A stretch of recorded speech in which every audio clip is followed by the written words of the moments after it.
Ngabuyani munjani salibonani muli yeZimbabwe ngiyalamukela njalo kwelinye uhlelo elangeni lanamuhla ithi ngitsho okuphakathi kwenhliziyo yami ngoba kunzima kuyasinda.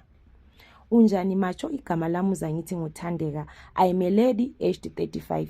This story iyaziwa ngabantu abaningi lapha engivela khona, so lizathi ngisuka eMatopo.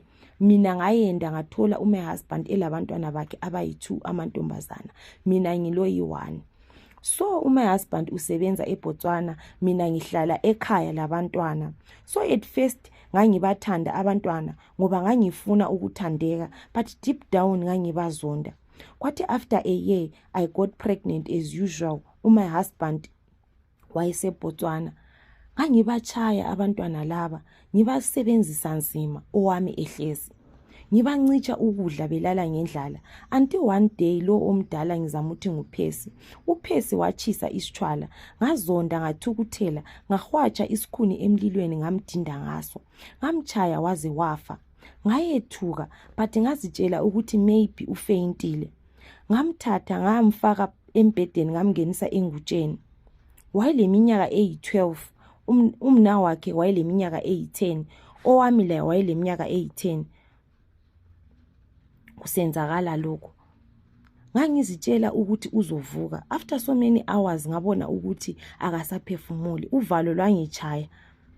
Ngaqalisa ukusweta, but I quickly decided ukumthwala ngiyemjika emfuleni.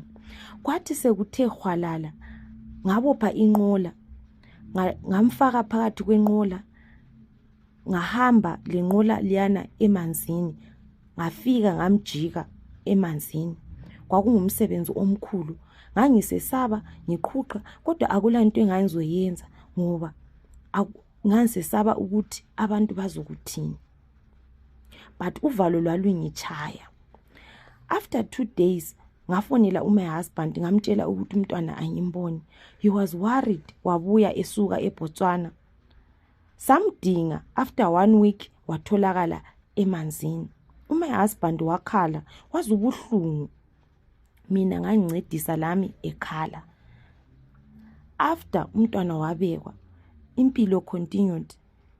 Ngasensaba ukubamba umnawa kaPhesi kubi because I was still traumatized.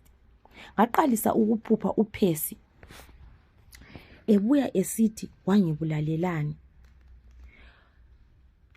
Ngaqalisa ukuphupha amaphupho akaPhesi amalanga elandelana. Kwakungitshayisa ngovalo ngiswela ukuthi ngitshele ubani. uPhesi waqalisa njalo ukungichaya emaphupheni. Ngacina sengiluza ipregnancy yami. Ngacina sengimbona uPhesi noma emini. Okwesinye isikhathi kwakubhebha umlilo ethuneni lakhe.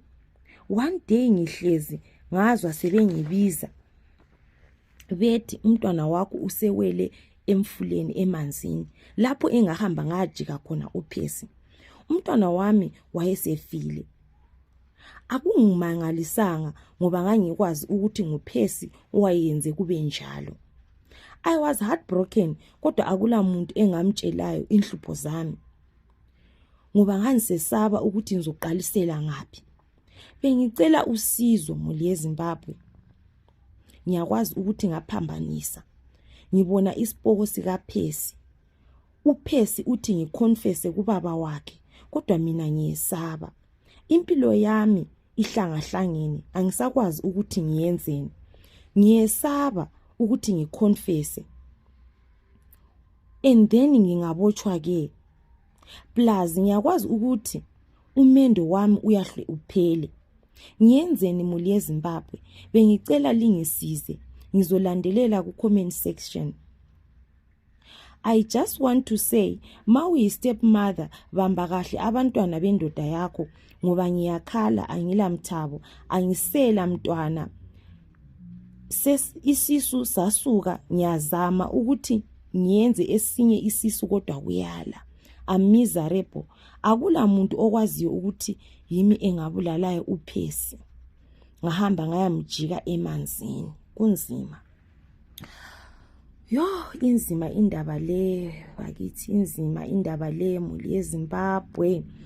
Hayi kunzima emhlabeni, sihlangana lezinto ezijiyajiyaneyo. Mina indaba le imbambile.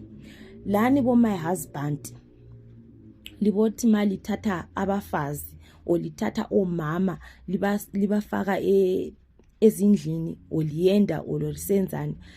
Mali labantwana from ama previous marriages, please qalani licheke ukuthi libone ukuthi umuntu lo ufanele yini ukuthi egcina abantu abami, ngoba kathi sikhangelanini ukuthi uPhesu usevuka isipoko usechaya udadewethu, yabo.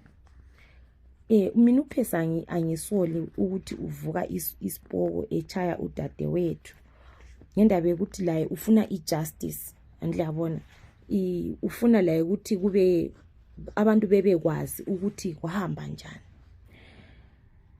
Lani bobaba lifanele libe concerned ngabantwana benu, especially uma bachiyela umuntu ongakwazi ukuthi unjani. I think umuntu vele makuyukuthi akathandi bantu abakho uyambona vele into engafekekiyo yena leyo, but abantu we choose to ignore ukuthi sibone iqiniso.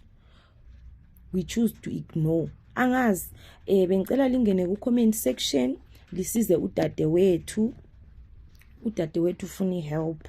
Yena uthi kakwanisi ukuthi econfess ngoba uyesaba ukuthi engaconfessa engabotshwa ke. Uyesaba futhi ukuthi engaconfessa umendo wakhe uyahlephele and then sesenzani njengoba engasela nzalo engesela mntwana sephonga uhlala lesipoko sikaPhesu lo mna kaPhesu.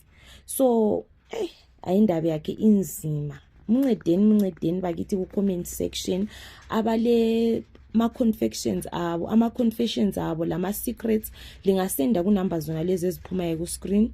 Please subscribe, comment, share, tell a friend about i-channel yethu le yendebele Zimbabwean Confessions. Ngiyabonga.